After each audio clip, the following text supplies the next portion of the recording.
Blessed Wednesday. You are now tuned in to Apply Where Necessary, episode 2 of season 1. So that means it's like episode 15 of this whole thing. You know, a nice inhale, exhale is essential for life. Start the day, start the sentence, start the thought. Whatever you need to do, breathe, because I sure am. Jumping right in. Today's affirmation is, today I feel closer to myself and my ascension, towards a higher me, a higher version of me. I am evolving constantly.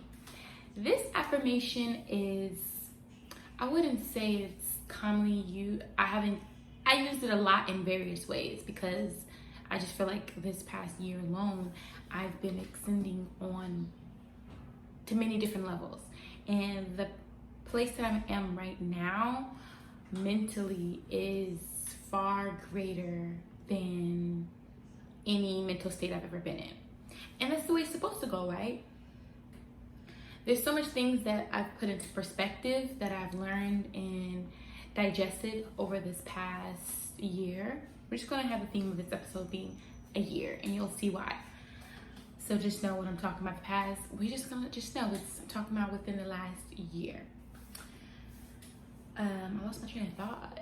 Anyways, all the things that I've learned and who I've become and what I've done and what I've seen, what I've digested and researched and put into my body and my conscious has shaped me into who I am today. And although it is not, I want to say it's not, although there's a lot more to go, especially like financially and there's always far to go. There's always more to make, more to take, more to go and get, period.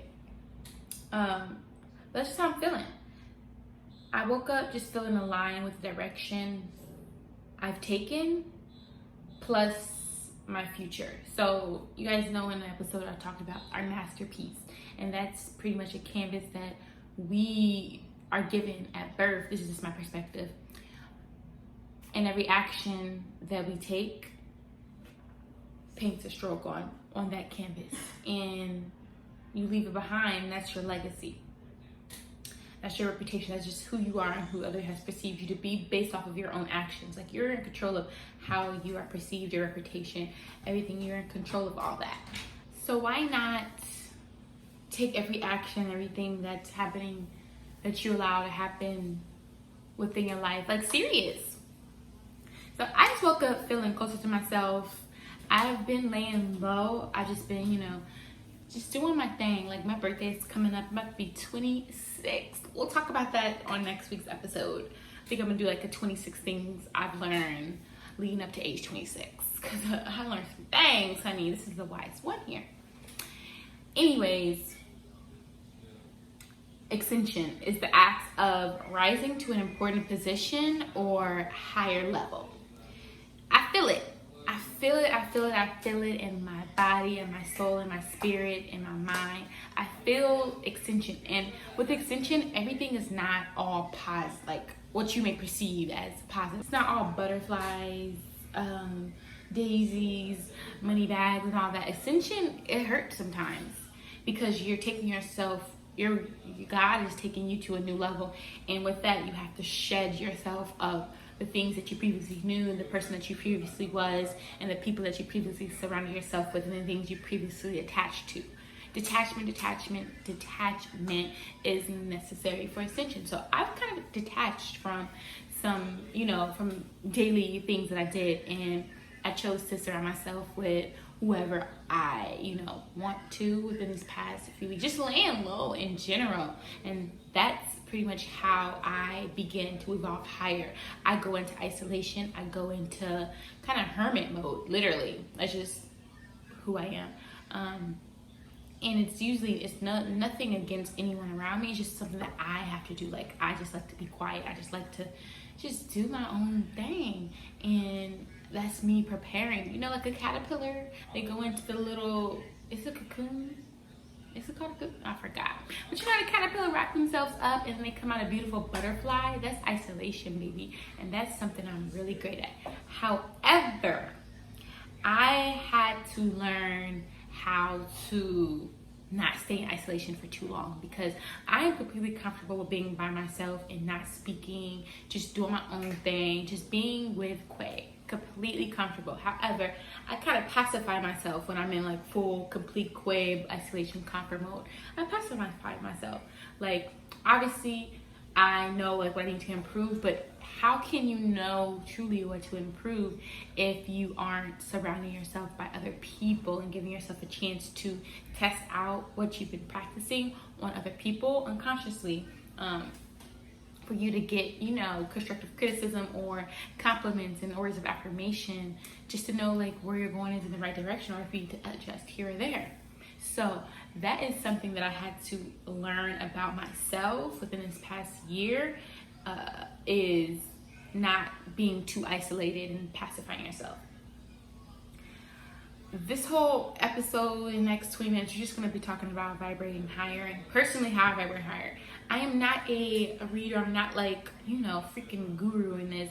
I just know what I know. I know what I researched. I know what I've tried and tested and what works for me. So that's all I speak on. This is what works for me, honey.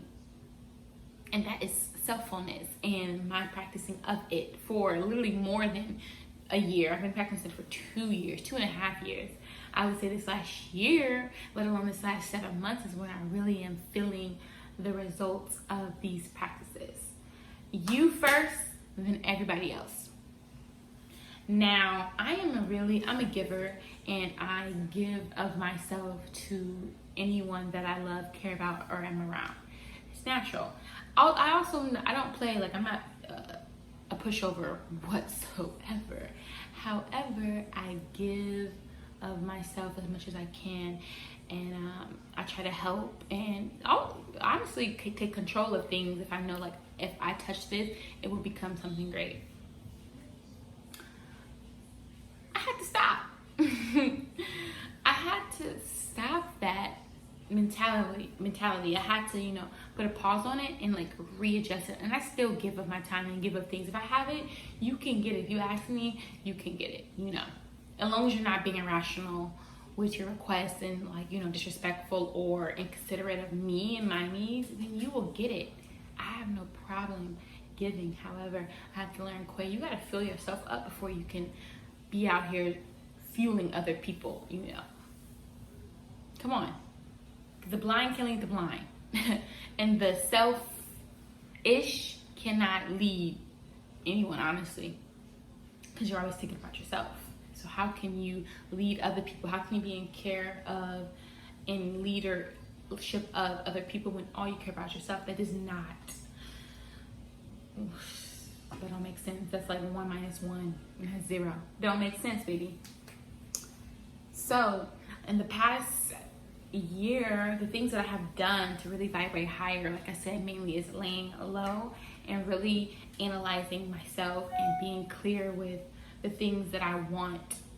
And every day these things change, and sometimes I'm not really clear. Like, sometimes I'm not as clear. That's why I have to repeat a lot of these things throughout my podcast and when I'm talking to people. I'm not always clear. Let me take a sip of this tea. Isn't my teacup so cute? If you're listening on audio, you would need to go on YouTube immediately and see what I'm talking about. But until then, stay on audio. Cheers. Laying low, vibrating high. You really need to figure out what is your own version of vibrating higher.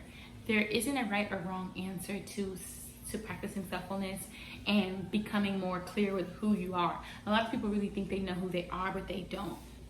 They don't. I am not preaching. I'm just saying facts because I was there. I was there when I'm still on my self-discovery, and I still am, but like just trying to figure out, okay, do I really like to do this? Do I like to wear this? Is this really me? Do I, you know, all these things are self-discovery, and there's nothing wrong with it, like, as long as you're actively doing so. As long as you're actively discovering who you are, diving deep, extracting the ugliest parts of yourself that you suppress, that you don't want to work on, that you know is leaving a missing piece in the puzzle of you. You know what that is. No one can tell you what it is but you, because this is your life, that's your body, so you know exactly what that is. I just hope that we actively figure that out right now, tap into it, clean it up, pack it out, throw away what you don't need, and proceed with what you do. So a year ago to date, I would say, I felt like it was the start of a 6-month period of me hitting rock. Sorry for the interruptions. I was saying a year ago to date was probably the start of what I felt like was one of my periods of hitting rock bottom. I did not plan properly for a change that had happened in my life financially, and it kind of, I wouldn't say it took me to a dark place. I haven't really been in a dark place, to be honest. Everyone's version of dark is different. I wouldn't say dark. I would just say kind of depressing and unmotivating period of my life. It was like a plateau, really stagnant, and definitely the start of when I really started to like isolate myself from things and people as I began to recalibrate what it is that I want, who I am, where I'm going, and what I need to get out of that. But it was a lot of shit that happened, like I said, from changes in financial security to some personal, physical changes, and then that all led to emotional distress personally for me. And I didn't tell anyone. A few people knew, and I didn't really talk about it because I don't know how to hand over my problems to people for them to help me. I just help myself and talk to God, and like I said, talk to like my two confidants mainly. But ultimately, I never give my problems to anybody. I just take other people's problems, fix them, and think that in the process of doing that, I'm fixing and helping my own. However, it doesn't always work like that. And this time last year, that was not possible. And I did myself a disservice, and I did the people that relied on me a disservice also, because I was dealing with stuff no one knew. So everyone handles me in the same way that they're used to handling me, and thinking, everything's good. She always figures things out. Just whatever they're thinking or not thinking, it wasn't what the reality was, because I was suppressing everything I was dealing with, and I was just trying to every day deal with it, like in my own way. And it don't work that well sometimes. Fortunate for me, I got myself out of that position, that headspace. Like I said, it was like the last 6 months of 2019. It's just proof that you never know what people around you are going through, and that you should always check in on them, even when they say they're okay. Make sure you just pay attention. Pay attention to their movements and the signs that they do give you, in order for you to actually make your own observation of them to confirm if they're okay or not. Because the signs are always there. Words are something, but the actions and the how one maneuvers, it's there, and you know if you're paying attention. You'll know if you're paying attention. But it's also up to that person to allow you in. So you can know what you know, but that person also has someone to be helped in order for you to help them. Remember that. Remember that. Remember that statement. Someone needs to want your help in order for you to help them. That saying, don't send for me. What is it? Don't come for me if I didn't send for you. That's literally, it's not just a joke. That's literally a thing. And you can, it's not to say like, there's someone crying for help but they're not saying anything. Like, someone who's being abused, or someone who's suffering from addiction and such. There's cries for help within that, but some people are actually okay with staying in those situations and okay with being abuser of substances. And as much as it hurts you, because you see the potential, or you see the greatness in that person, or you just want to help them, there's only so much you can do. Like I said, person, you can ask them, you can try your hardest a few times, but if you keep getting no, you're gonna push that person further and further away from you. You just gotta listen, and you just gotta be there from a distance. But you can't help someone if they don't want to be helped. Always remember that. And remember it for yourself. Don't ever go around blaming someone. You didn't see me, or you didn't help me. Like, if you didn't allow them to. You feel me? Two-way street.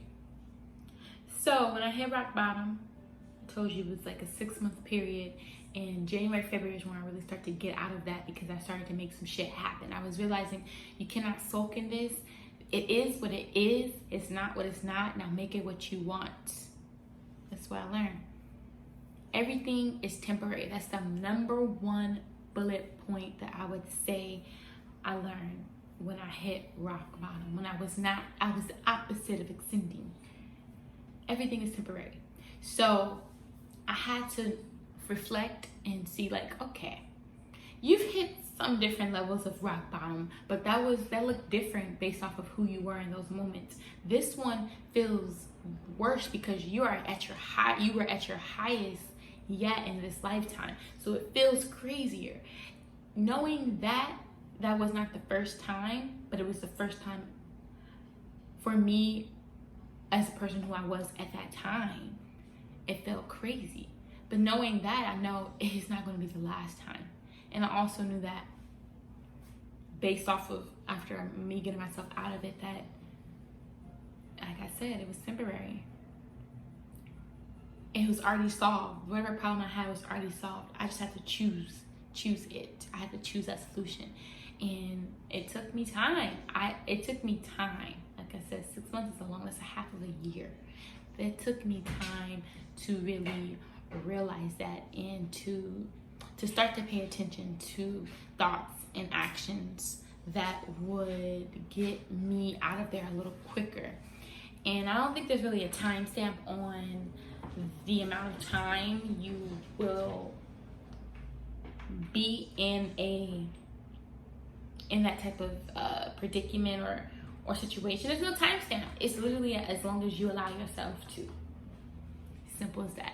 And I know for some people who may be listening, who may be at that point and like, no, it's because my mom didn't do this for me, or because my boyfriend cheated on me, or whatever the excuse, whatever it is.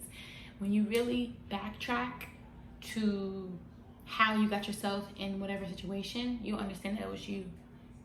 We can't blame people. You can only blame yourself. When people do things to you and then you respond to it in whatever way you respond to it, that is where the results come from. It comes from your response to whatever it is that happened. Also, we have to get out of the mindset of thinking things are happening to us. Why me? Why am I? Because I've done it. I did it probably last week. Like, why? Okay, wait, Quay. That's not the question you ever should ask, because that's not how it works. It's not happening to you. It's happening because of how you responded to whatever it is that proposed this possibility. I don't know if that was too much or too deep for y'all. I'm gonna sip some tea real quick and let you sit on that. You heard me? I'm not gonna repeat myself, so you can run it back. Run it back. That's real. Everything is a response to what we thought, what we did, what we said, and what we responded to. Everything in our lives. Ain't nobody's fault. Your life is yours. Your life is your fault. You soaking in your parents' mistreating or abuse from childhood. Okay, they did what they did. Do what you need to do to become the best version of yourselves. You cannot blame people for anything. And I know it's hard to grasp. I'm 26, but I grasped it. 25. Oh my God, I'm jumping. 25, and I just grasped that perspective. 25. So I'm just here to shed light on what I've learned, what I know, what I practice, and what I will practice. That's all I can say. Everything is temporary. Another thing that I learned when I hit rock bottom or in the process of ever hitting rock bottom is that will pull you out is being present yet plan ahead to an extent. So it's okay to, like I said, have a vision board. You know, we've learned that. We learn what we think of, what we affirm, we can manifest in our lives. What we pray to God for, it can happen. You feel me? We know that. So it's always okay to have a plan. I didn't have a plan at this, last year when what happened. I didn't have a plan. I knew it was weird because I knew a change was coming and one of the issues that I was experiencing, but I was like, it's coming, but I kept paying attention to other things that were super minor to their impact on my life. That the thing that would impact my life at that moment the most, I neglected. I didn't have a plan B. And I'm telling y'all what the result of that was. It's okay to plan something out, sit it over there, and then jump right back into the now and being present in how you're maneuvering right now. Completely fine. Have another plan of some sort. And it's not to say like have your plan B, because if this doesn't work out, that's not what I'm saying. Not that if it don't work out, you better make sure whatever it is that you want works out. But having another plan, like I guess another route to take for your plan A. It's not necessarily like the plan B. It's just like, what am I going to do? What else can I do to make sure this works in my favor? That's the way I'm now going to see it. And then the almighty mega, being alone with yourself, but don't stay too long. Selffulness. I have many episodes on that concept, being alone with yourself, however, not staying too long. So I'm not going to dive too deep in that. It's self-explanatory. However, when you rock bottom, you need to be alone. You need to recalibrate. You need to figure out how to, one, not get back into that place. Well, how to get out of that.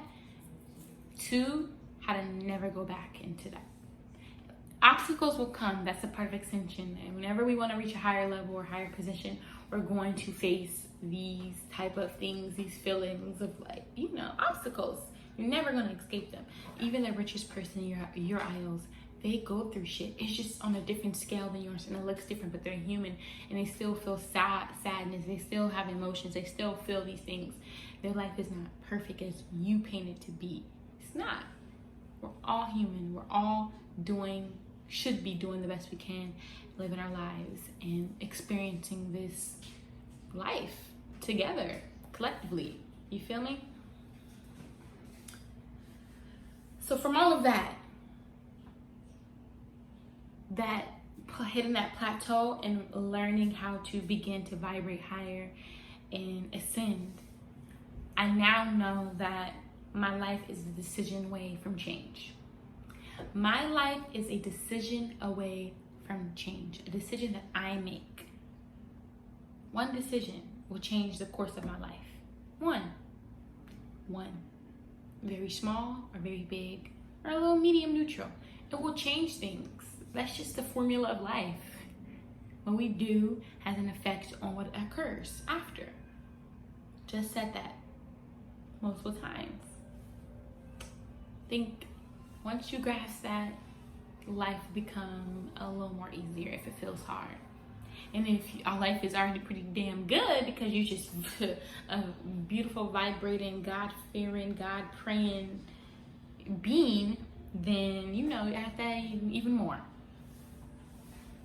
Also, what I know now is reflect, review, rest, recharge, pray, /meditate.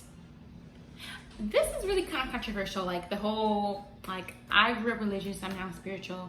So I grew up praying to God at my wake and at my fall, and even throughout the days. And now a lot of people who are more spiritual, they meditate because some people don't. I don't want to get into that. However, I know the difference between prayer and meditation. However, I feel like they're the same. So when I say pray or meditate, I mean the same thing, because I'm either, one, I'm going to start meditation off by speaking to God and thanking Him for the position I'm in, who I am, where I'm at, and where I'm going. And then I'm going to be still. I'm going to pay attention to my breathing. And then when I pray, I'm still going to talk to God, show him gratitude, ask him my desires, tell him my desires, and sit in that a little bit, and then say amen or give thanks. I'm going to do one of those things. So they're two in the same. However, there are, I guess, some of them, meditation is a little more, a little different than prayer. I do both. So make sure you do too.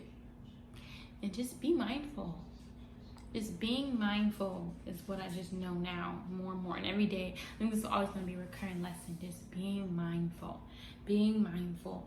Being aware of everything.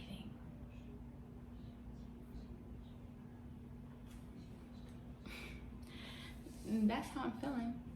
I'm a little parched. I need to drink some more tea. Today I feel closer to myself and my ascension towards a higher version of me. I am evolving constantly. Stick with that. Say this to yourself every day and allow yourself to feel that. One thing I also learned is, you know how they used to say, you woke up on the wrong side of the bed today? That's a choice. People say it and they project it onto you, and it's up to us to like, I sure did, and us to stay mad or a little grumpy or moody throughout the day. It's up to us. There's no such thing as the wrong side or the right side of the damn bed. It's whatever you choose your day, however for your day to unfold into, that's what it is. So get all those cliches and all these preset conditions that our parents learned, and sayings and stuff that they learned from their parents, that they learned from their parents, they learned from some slave masters or whoever that was not it. Let's get that the fuck out of our heads. Like, every day I'm learning something that I was conditioned to think, or a way I was conditioned to believe. And I'm like, okay, so if I took out how I learned this based off of who I am and where I'm at right now on this day, do I agree with that? I was having this conversation last night with one of my best friends about monogamy. Yes, monogamy was, I believe it was taught. I still have to do my research, so I'm not going to sit and have an extended conversation on that subject. But from what I have researched, especially from our, African culture, polygamy is a thing. And I'm not against it. Personally, what's mine is mine. And it's just me and you, baby. No extra little pieces on the side, because that's not what we're here for. I have nothing against polygamy, but it was just an interesting conversation that my best friend and I had last night was, will we be in such relations? And if no, why are we saying no? So that's for you to determine and discover within yourself what you were taught and what you want to keep and what you want to throw away, packing that luggage and leave on the side of the road as you ascend. That's for you to decide. I think another reason I'm feeling really closer to myself is I just picked up a new book. And so I was talking to one of my good friends, Peter. Shout out if you're listening, Peter. I was asking him what book he's currently reading. He said, like, books. And I'm like, you reading multiple books? Because I'm still reading The Happy Pocket Full of Money. It's taking me mad long to finish. I'm a little disappointed in myself. But that's neither here nor there. However, he was telling me we were, like, taught, like, in school to read something to its entirety, And that was like, okay, you read it. You digested it. But he's like, some things are meant to be read, to a certain period. And then you may not need that anymore. If it's taking you too long to read something, it's probably not for you. You're probably like forcing it. And it's okay to read multiple things, at once. You're still intaking it. It's okay. So I was like, say less. I like that. Makes a lot of sense to me. I started reading All About Love by Bell Hooks, and it came recommended from one of my hair clients. And let me tell you, honey, I think I'm on the 4th chapter. I started reading it yesterday morning.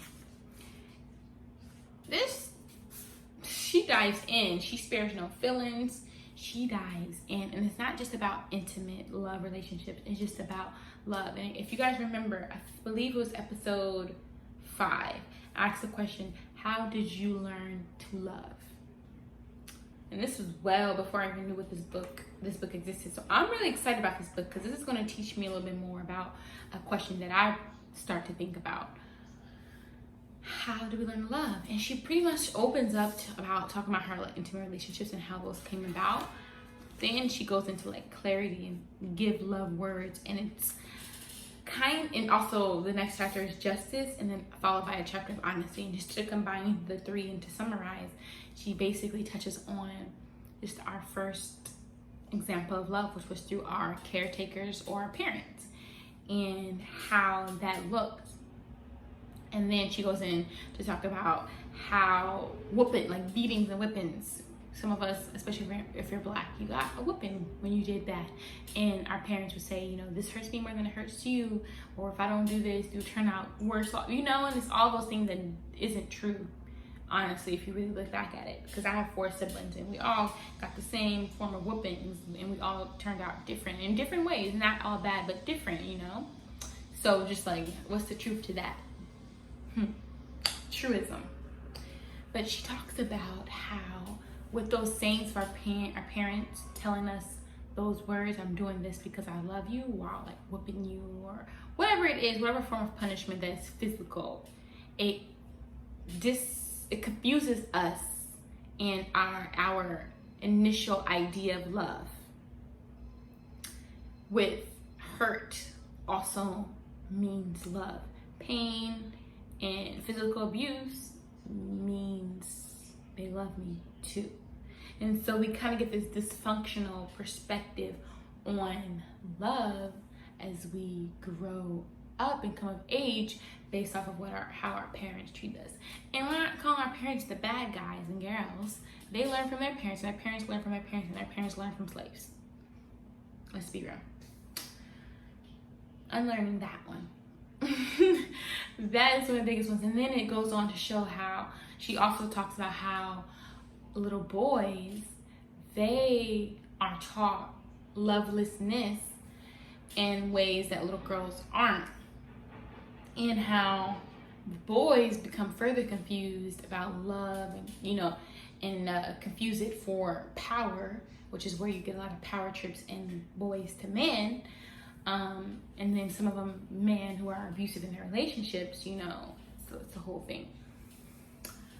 How little boy sees his mother as one of the most powerful people in his life, until he's able to finally see her power being tested, and seeing that the patriarchy exists, and men typically are head over a woman in power, dominance and all that stuff. So I don't know, this is just very interesting, and it's just like putting a lot of things in perspective, especially for my current intimate relationship, because I'm like dissecting like how I was raised, how he was raised, and I am like, wow, I'm about to be a love master after this.